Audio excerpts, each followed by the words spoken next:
jiru baay'eesa. Wanni hawaasni kaasu kun dhugaa ta'u wanni ragaa ba'u waajjira keessa ragaan qindaa'ee ba'u isaa. Dhugaa himaa jechuudha. Hawaasni keenya daawwitii kenna jechuudha nutti bakka hanqinni jirutti bakka rakkoon jirutti bakka kenni tajaajila karaa adda addaatiin harcaatii qabutti eeruu nuuf kennaa jira. Ammallee hordofnee tarkaanfii fudhanna haa ta'utti garuu bakka kaleessaan jiru jechuudha. Ammallee namni shaggariin maqaa balleessuu barbaadu hedduutu jira jechuudha. Hattuun saamtuun hedduutu jira jechuudha. Kun ammoo intarestiin isaa irraa cufamee jira waan ta'eef lafti shaggarii sirnatti deebitee yeroo ammaa baay'ee karaa teknooloojii ammayyaa ta'een bakka kamiyyuu teennee lafa kutaa magaalaa keenya keessa jiru beekuu hin dandeenya jechuudha. Eessa biratti akkam kaleessa maal turte har'a maal keessa jirti. Lafti keenya kaadastaraan hidhamee jira. Inventariin geggeeffamee jira jechuudha. Yeroo ammaa lafti shaggar eessa akka jirtu beekama jechuudha. Teknooloojiin quba qabneettan lafa haga kaartaa itti baafatee namni deemee hawaasni argutti teknooloojiin keessan hin argine waan ta'eef. In argaa teknooloojiin keenya baay'ee. Kanaaf immoo odeeffannoo isaa akkuma arganne tarkaanfii irratti fudhannee jirra waan ta'eedhaaf jechuudha. Kanaafuu teknooloojicha miti kan irra gahe hawaasatu irra gahe malee hawaasatu dhoowwe malee teknooloojiin isin lafaan to'attanii miti kan rakkicha dhoowwe waan ta'eef sa'aatiin keenya waan xumuramee teknooloojii irratti fayyadamaa jirra hawaasni keenya. Ministeerri muummee Abiyyi Ahmed gara aangootti dhufan waggaa 6ffaa sababeeffachuun hiriirri deeggarsaa aanaalee fi magaalota Oromiyaa garaa garaatti adeemsifamaa oole. Akka miidiyaaleen biyya keessaa gabaasanitti jiraattonni Itoophiyaa jabduun obbolummaa sabdaneessaa irratti ijaaramti ka jedhuu fi dhaadannoowwan biroo qabachuun hiriira kana bahaa oolan. Ministeerri muummee Abiyyi Ahmed mormii uummataa booda akka lakkoofsa Itoophiyaa bitootessa 24 bara 2010tti ministeera muummee Itoophiyaa ta'uun muudaman. Hiriirri deeggarsaa kun naannoo dhalootaa Abiyyi Ahmed kataate Oromiyaa keessatti malee naannolee kaan keessatti hin gaggeeffamne. Pireezidantiin mootummaa naannoo Oromiyaa obbo Shimallis Abdiisaa hiriirri bahame uummanni mootummaarraa amantaa qabaachuu akka agarsiisu ibsan. Ergaan uummanni keenya dabarse imalli badhaadhinaa bu'uura jabaa irratti ijaaramaa jiraachuu kan mirkaneessedha jedhan. Obbo Shimallis ergaa feesbuukii gubbaatti barreessaniin uummatni roobaa fi qorra hamaa tureen utuu hin daanga'in guutuu Oromiyaatti mootummaa sagaleen filateef aantummaa qabu agarsiisee cimnee akka hojjennu hamilee nu ta'eeraa jedhan. Kana malees sirna federaalizimii sabdaneessaa irratti bu'uureffates akka jajjabeessan himaniiru. Bakkeewwan hiriirri deeggarsaa itti bahame keessaa tokko Moyyaaleedha. Magaalaa Moyyaaleetti qondaala mootummaa akka ta'an obbo Galgaloo Aagaa hiriirri deeggarsaa ganamarraa qabee adeemsifamaa akka turee fi dhaadannoof kaayyoon isaa injifannoo keenya ni tikfanna kan jedhudha jedhu. Yoo xiqqaate namni gara 260 oli hiriirbayeera. Namooti argaman qaamolee hoggansa olaanaa magaalicha dargaggoota dubartoota maanguddoota Kali injifannoowwan argame aktifannoo fi deeggarsa muummichi ministeera keenyaa waan ta'e inni hojjete akka galmaan ga'e injifannoo argannaa aktifannuuf fedhumaan uummatii garama saafudha lama jambaree hundinuu garamaan ba'an. Jiraattonni magaalota Oromiyaa tokko tokko hiriira kana dirqamaan hojii daldalaa keenya cufnee akka baanu taasifamne jechuun dubbataniiru. Obbo Galgaloon magaalaa Moyyaalee keessatti hojjettootni caasaalee mootummaa fi uummannis fedhiin malee dirqamaan hiriira bahaa hin jiru jechuun himan. Magaalota lixa Oromiyaa Dambidolloo, Shaambuu, Gimbii, Naqamteef kaanittis jiraattotni dhaadannoolee hooggansa jijjiiramaa tumsuuf nageenya hundaaf hundis nageenyaaf jedhuu fi kaanis qabatanii hiriira kana bahuu isaanii OBN gabaaseera. Jiraataan magaalaa Mandii BBC'n dubbise tokko ammoo hiriirri deeggarsaa adeemsifame hin jiru garuu hojjettootni mootummaa galma keessatti walitti qabamanii sagantaa kabajaa gaggeessaa turan jedhan. Erga Abiyyi Ahmed ministeera muummee ta'anii waggoota 6 darban Itoophiyaa keessatti jijjiiramootni hedduun dameelee dinagdee dhaabbilee alaaf banaa gochuu hojiilee bu'uura misoomaaf turizimii dabalatee kaanis hojjetamaniiru. Ammoo waraanni waliin gaagaan waggaa 2 ture kaaba Itoophiyaatti gaggeeffameera. Ammas kutaalee Oromiyaa fi Amaaraa keessatti sochiin hidhannoon gaggeeffamaa jiru qormaata ta'ee jira. Paartileen siyaasaa ministeera muummee Abiyyi Ahmed waliin mari'atan hojiilee misoomaa kamuu caala nageenyaa fi tasgabbii uummataaf dursa kennuun akka barbaachisu kaasuu dubbatan. Ministeerri muummee Itoophiyaa Abiyyi Ahmed wiixata kaleessaa dhaabbilee siyaasaa mormituu waliin hojiilee amma dura hojjetan irratti namoota siyaasaa irraa deebii barbaaduuf saganticha qopheessuu ibsanii turan. Dura teessuu itti aantuun dhaabbata Itoophiyaa Social Democratic Party jedhamu kataan Dr. Rahel Baafee dhimma ijoo ka'e BBC'tti himaniiru.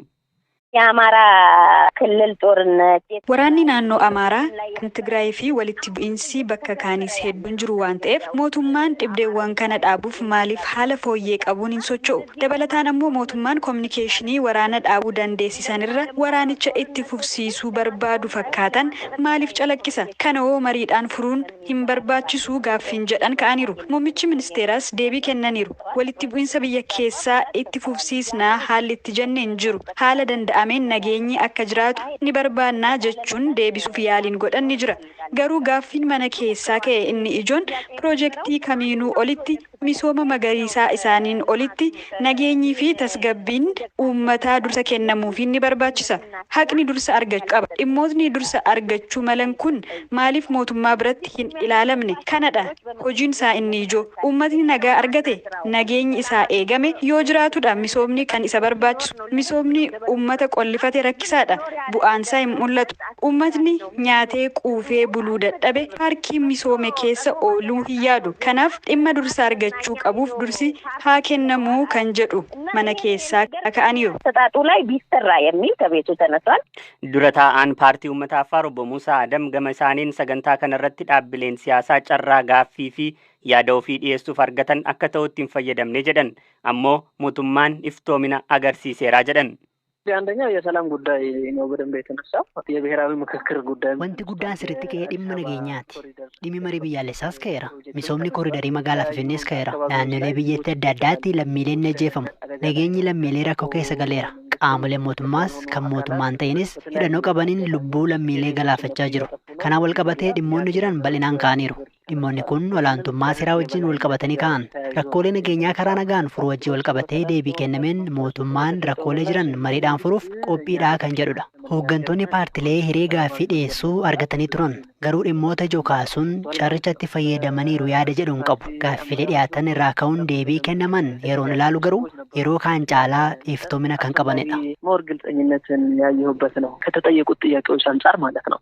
sagantaa kanarratti akka hirmaatan waamichi kan godhameef dhaabbileen akka KFO fi ABO sagantaa kanarratti hin hirmaanne dura ta'an KFO Profeesar Mararaa Guddinaa uummataafis nuufis bu'aan qabu jechuun sababa irraa hafan BBC Itoophiyaa fi United Arab Emirates yeroo gabaabaa keessatti akkaan kan jabaate faayidaa biyyoota lameenii eegsisuu irratti waan bu'uureffateefi jedhan UAEtti ambaasaddara Itoophiyaa kataan Umar Hussein hariiroon Itoophiyaa fi United Arab Emirates erga eegalee waggaa gabaabaa ta'us biyyoonni lameen hariiroo addaa qabu jedhama.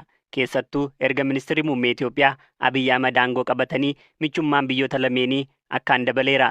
UAE fi Itoophiyaan erga hariiroo isaanii cimsuu eegalanii waliigalteewwan hedduu waliif mallatteessaniiru. Waliigalteewwan kun irra guddaansaa dhimmoota dinagdee, hawaasummaa fi siyaasaati. Yeroo dhiyoo ammoo dhimma waraanaa dabalatee biyyoonni lameen seektaroota 18 irratti waliigaltee waliif mallatteessaniiru. Biyyoota galoo galaanaa keessaa Itoophiyaan UAE waliin hariiroo addaa qabdi maaliif akka jedhamtuu fi sadarkaa walitti dhufeenya biyyoota lamaanii fi dhimmoota kaan irratti UAEtti ambaasaddara Itoophiyaa kataan ambaasaddar Umar Hussein BBC waliin turtii taasisaniiru. Akka biyyaatti waa baay'ee fayyadamaa jirra. Jarri kun jaalalli biyyoota lamaanii fi uummata lamaan gidduu jiru wanna addunyaa irratti walitti dhufeenya jiru all extraordinary. Potentiaalii moo yoo ilaaltu biyyi tun wanna biyya keessa oomishamu nama biyya jiruuf ga'a miti. Nummoo caarraa lafti bishaan qonni wanna biyya sanarraa gara kana dhufuu danda'u tokko lama miti. Inni jalqabaa fi ol'aanaan nuti amma irratti gochaa jirru biizinasa irratti haa xiyyeeffanne. Kaawwanii ol biizinasa irratti haa ta'u which is economy investment kanarratti haa ta'u jedhamee sirriitti hojjetamaa jira. Barnoota irratti haa ta'u jedhamee sirriitti hojjetamaa jira. So ammallee taanaan ani jara wajjinillee kan walitti dhiyaannee hojjechaa jirru very tailored xiqqoo akka biyya keenya irraa adda wanni godhu jarri kun waraqata saayinsaa watti amana. Namni keenya immoo akkanuma dubbatee biraa deemu wannoo godha akkasittiin ta'u waraqata feasibility qabu. Projektii gaarii qabu hojjetanii dhiyeessuu gaafata. Isa kanarratti ciniinnannee seektaraan adda baafnee hojjechaa jirra. Kun immoo yeroodhaa gara yerootti dabalaa deemaa jira. Haalli nageenyaa Itoophiyaa keessa jiru fooyya'aa gaafa deeme carraa turizimii fi haala qilleensaa gaarii Itoophiyaan qabdutti fayyadamuuf lammiileen UAE hedduu gara Itoophiyaa akka dhufanis himu ambaasaddar Umar.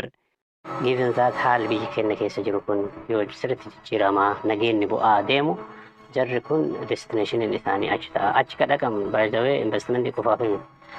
Qilleensa kennaafillee qilleensa baay'ee nama hawwatu turizimiif mijataa ta'e qabna. Ittiin hojjenne kanarratti sirriitti hojjenne amshur wanni baay'een hin jijjiiramee dhiyaata. Anaaf hundaa ol diinagdee. Namni biyyaas qabu hiyyummaaf biyyallee ka ol qabu qabeenya. Hamma qabduun mataa ol qabatee deema namni ati qabdullee jechaadha. Namni biyya namaa deemee cabee ka buluufillee kanaaf. So kana keessaa ba'uu akka dandeenyu yoo diinagdee irratti xiyyeeffanne jennee isarra hojjetaa irra amshur gara kanaanillee milkoomnee dhiyaata. Yeroo ammaa lammiileen Itoophiyaa hanga 300,000 ta'an UAE keessa jiraatu. Isaan keessaa kanneen carraa hojii barbaacha osoo leenjii ogummaa gahaa hin qabaatiin mana namaa fa'aa hojjechuuf garas imalan hedduudha. Kanarraa kan ka'e rakkoolee garaagaraa isaan mudatu hambisuuf mootummaa UAE waliin walitti dhiyeenyaan hojjechaa akka jiranis ambaasaddar Umar dubbataniiru. Kenna dura rakkoon ture namni oduma leenji'ee sertifaa hin ta'in baadiyyaarraa ka'ee keessattuu dubartoonni ijoollee qonnaan bulaa ta'an kan eessatti sokkeettiin akka suuqamu hin beekne waliigaltee nama wajjin kominikeeshinii kan qabne dhufanii callisaniitumaan dhufanii seenu. Tokkoffaa ejantoota leegaal ta'an jajjabeessuun treeningii kenninee fi ministirii isa wajjin illee walitti hidhamne amma jaroo jajjabeessinu inni kun xiqqaachaa dhufaa jira. Karaan biraa immoo warra wajjin hojjechuudha Oromasii kan hojii. Amma poolisoota wajjin wannoo qabnaa isaan wajjin hin hojjannaa nama argitanii qabdanii darbuu odoo hin taane mee rakkoo isaa irratti waliin haa dubbannu. Warra hidhamanillee mana hidhaallee dhannee maaliif hidhame jennee koozii isaa addaan baafnaa gariin baay'inaan badii namni kenna uumurraayi. Hundaa ol garuu barsiisuudha. Treeningii kennuudha. Odoo ni fanne yeroo garaagaraatti deebitee kana gochuudha. Yoo kana goone amshoo xiqqaachaa dhufa. Yoo biyya biraa wajjin wal bira qabdee ilaaltu rakkoon as jiru xinnaadha. Garuu sadarkaa immoo isaan irra gahan